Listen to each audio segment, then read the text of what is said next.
I didn't know what family constellations was not so long ago, and just like really grateful to know that this exists.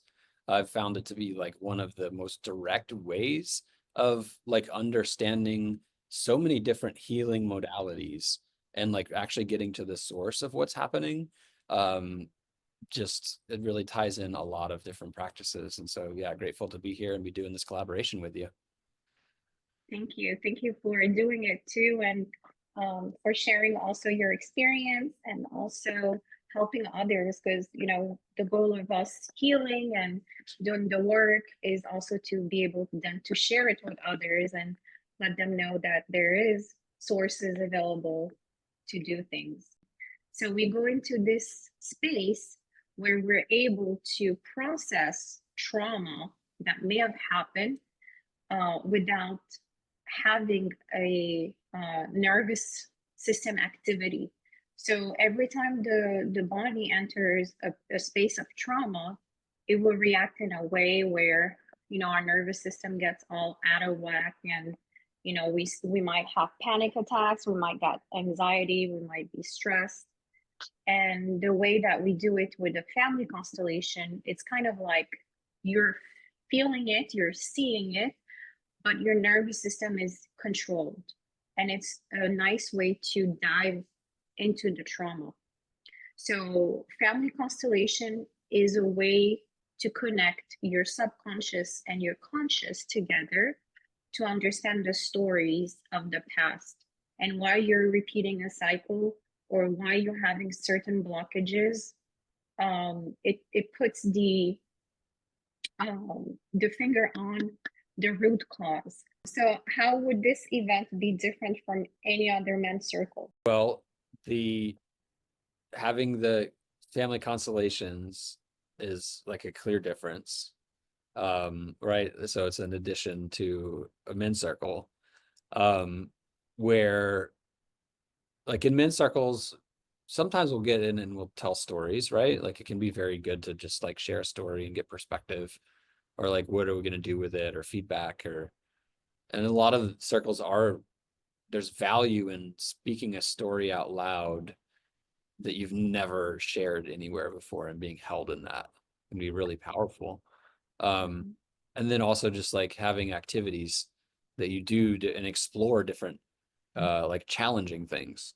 So family constellations kind of borrows from that, but like with a certain channel, right? So with like the intention of like the intention of healing for our lineage, right? Like for our ancestors, both past and future, right? So like being able to see what's going on and to make a conscious choice and have a conversation and then choose differently. And then from then that moment on, things are shifted. And there's this loop, and you can like do affirmations and adjust the feedback loop. But then there can be patterns or seemingly things that we create that continue to happen that we don't really like. And so it's like if we think about our belief system as kind of like a constellation. So if we have this belief of I'm not enough, there's probably all kinds of different events and beliefs that are tied into that constellation of it and of the constellation of ideas. And so family constellations is a way of like mapping that like to your lineage and then being able to see where that belief actually comes from, because there are these patterns and these cycles that we can get involved that seem larger than ourselves and that can repeat, even though we've seemingly made all of the changes to avoid that. And I We think that try. this is what people believe is karma, right? Karma being these patterns that follow us along, and really it's about these feelings that we have within our body that are recreating this. And this feeling is coming for a reason. It's coming because there's this story for us to know, or for us to discover, or for us to let go of. And until we honor that, and until we honor our lineage and our ancestry, then that feeling can continue to recreate on the external in order for it to match up. just bring like an open heart and like compassion for other people and what they're going through, and um a curiosity, because what comes up for other people is often for yourself. Um yeah, and don't really need anything else. You show up with what you have. If there's, you might have a particular thing you want to work on, or a family story, or something, a pattern, something like that, that you can bring. So this is why family constellation is also very important and can help you separate from a story that you did not create, but a story that comes from an ancestral trauma that Mhm. you are carrying in your DNA. It's in your genes, and you can't really look at your arm and say like, oh, I can see, this is what's happening here. Mm. So Yeah. the way your body communicates with you, the way these files get seen is by the pain, by the blockages, by the injuries, by all these things that happen to you. That's how your computer, your body talks to you. Mhm. Yeah, I think you're moving it just in the direction I was thinking as well, because we're talking about seeing and talking about stories, and the actual practice itself is very embodied. One of the biggest events in my life was getting hit by a car and having a near-death experience. And then after that, things in my life changing quite a bit. Like a lot of, that's really what set me on this journey of healing, and like Mhm. shook me out of the stories of addiction. Right. So it's like, that's, that car wreck and near death experience was the pivotal moment.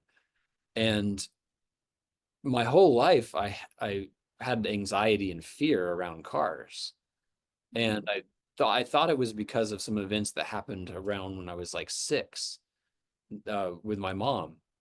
But what I learned through doing this work was there was actually an uncle who was hit by a car and died as a young kid that my mom experienced. And so that implanted in her, right? That was the lesson for her, that cars weren't safe, that cars are dangerous. And so that she carried that, and then I got it. And so then I continuously created these things in my life where I would see the evidence that cars weren't safe, until it like literally broke me and killed me. And then that shifted. And so being able to look back and see that, it's like, wow, okay, how much of my energy was bound up in this belief that cars aren't safe, that I'm not safe around cars. And so now that I know that, and have like done some very basic clearing of it, um, I feel so much lighter. I'm not blaming them either, because I do think that I chose this, like I wanted this unique combination of wild life, you know? And so it's like, yes, and I can, and now seeing where that irrational fear, because in my body it was irrational. It was like much irrational, meaning it felt much larger than even made sense. Hmm. Yeah, because it was larger at what happened to that boy, which is a tragic death, but you weren't able to connect it to your own truth because you physically didn't live it, but you felt all the emotions that were inside your body. Well, so there was an event with my mom that I placed all of it on. So I actually put all of the thing, was like, oh, it's this thing that my mom did to me. So Okay. now knowing this story is so much more relieving for my relationship with my mom, my trust with women. Like it ties into all of that, because now I can clearly see and empathize and have compassion for her, of where it came from for her. Beautiful. That's Yeah. just so beautiful. Yes, yes. But that's why this work is so important, to connect. the fear and the feelings to the original story Mm. and understanding what we're carrying in our field. If we don't resolve these um, karmic stories, as you said, like it could be karma, it could be called a pattern. We're always reliving the same block or the same pattern that we create. So once we stop creating it and we understand where it's coming from, our brain functions that way. So in order to stop recreating the story, we need to find solutions. So we have to map out a solution in our brain to understand why did this happen, when did it happen, and also confirm that it didn't start with you. So once your brain processes that it did not start with you, this is where it started and why it happened, now you're able to get out of the loop, get out of the repeating cycle, and step away from it. But until then, you're kind of trapped into that karma field. And also speak the words. You know, we hold a lot of power in our voices, and most of the time, we never said the things we wanted to say to the person that needed to hear it. Mm. Mm. So through family constellation, it kind of helps you also process that, is to talk to the person that you never thought you will ever speak to, um, or a person that has passed on and you're unable to communicate with. So it helps also resolve a lot of unsaid things. And these are all emotions that gets trapped in the body. But that comes to another question that was asked, is what makes family constellation different from other therapies? And I think you just pointed out a very specific thing, is that um, you carry everything with you, and you kind of dive into the unknown, but the unknown is already known to you. So it's kind of like a space of remembrance. So I think that in other therapies, there's a lot of telling you what you're feeling or how you're supposed to feel, or there's like a diagnose that is done to you for you. And this therapy comes more of a way of like remembrance, like you come with your tools, with your knowledge, with your body, with your mind, with your soul, and you connect to it, and then it talks to you. So there's a remembrance of yourself, of your truth, of the files, the DNA, you know, the stories that may have happened to you that because of the trauma you have blocked also. So it could be things you have gone through that you blocked out because it was too painful, or it would be other things that comes from ancestry trauma. How would you say um sorry, how Yeah. would you consider family constellation different from other therapies? Hmm. Um, so I really love that it's like a group, a communal dynamic, in that there's something really special about the people that show up in the stories and the people you get paired with. Like there's a lot of like unraveling. Like I was paired with this one woman who had a lot of issues with somebody, and to be sitting in that energy and like then feeling what it's like to receive that alone is like confrontational even, you know, and I like that. It's like very real, and um and emotions can come up and people can cry and people can yell, and being held by that group dynamic. It's a somatic practice, meaning of the mind and the body, in that like you as facilitating are quite gifted in knowing what the stories are in the body, and so the participants themselves are mostly feeling, right? Like some people come prepared and they have like stories to say, And yet it seems like in what I've seen so far, it's like you can never really expect what's going to happen because it is the bodies of the people participating and then those around that are actually feeling what is the unraveling of the story. So it's like you don't have to know who did something or what happened. You can show up with what is present for you, or rather like what you want to be doing and what's getting in the way, and that alone can be a jumping point into this work. So now going into the subject of men's circle. Okay. So we decided to create a unique space for men, a healing space for um, designed specially for men. So it would be a men's circle with a family constellation workshop. So it would be more than just a men's circle, but more of a healing experience, a transformational experience. And many have asked me, why is a woman facilitating this type of work? Yeah, Kim, what are you doing? What's your business in a men's circle? So on a personal experience, I'm going to really go into a field that not many have heard or know about me.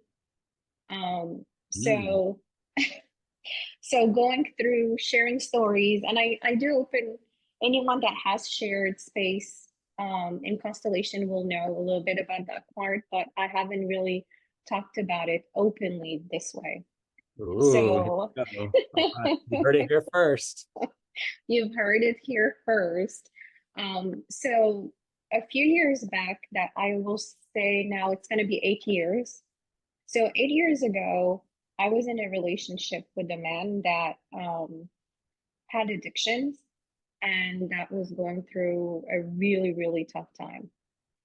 And I did not know that he was going through that. He had a very nice outer um, life that seemed to be very well put together. He was a very smart man. He was held in high honor. He had a very good position at work. And we decided to come together and create a family, a beautiful family. And just a few weeks after we said yes to each other, I started going into a lot of trauma with him. So his alcohol abuse and drug abuse led him to anger and to um, hitting, hitting the walls, hitting everything that could be, including me, including myself. So I ended up in a position that was basically death. So I actually died in his hands. Um, I had my jaw broken on both sides. I had my pelvis broken. I had internal bleeding. Um, I basically lost life at that moment. And I came back. I was in the hospital. I didn't know where I was. I was coming in and out. I had many months of recovery, and I couldn't speak for a long time. So I had to have multiple surgeries on my jaw, and I needed to learn how to speak again and learn how to walk again and be in my body. And it took me a long time um, to align my soul with my body and to trust men again. So during that period, you know, of recovery, first of all, I needed to understand why such a good man, why such a beautiful soul would do such harm, and understand where was this anger coming from. And my mission was to help him and to understand what was happening. And in that story, without going into details, but it came to his mom not loving him and his mom not giving him the support that he needed, and also not feeling protected when he was younger because he was abused when he was younger and his mom didn't protect him. So now he walks the world with that anger, that hidden anger, that pain towards a woman. So I had to let him go because he wasn't able to do the work on himself.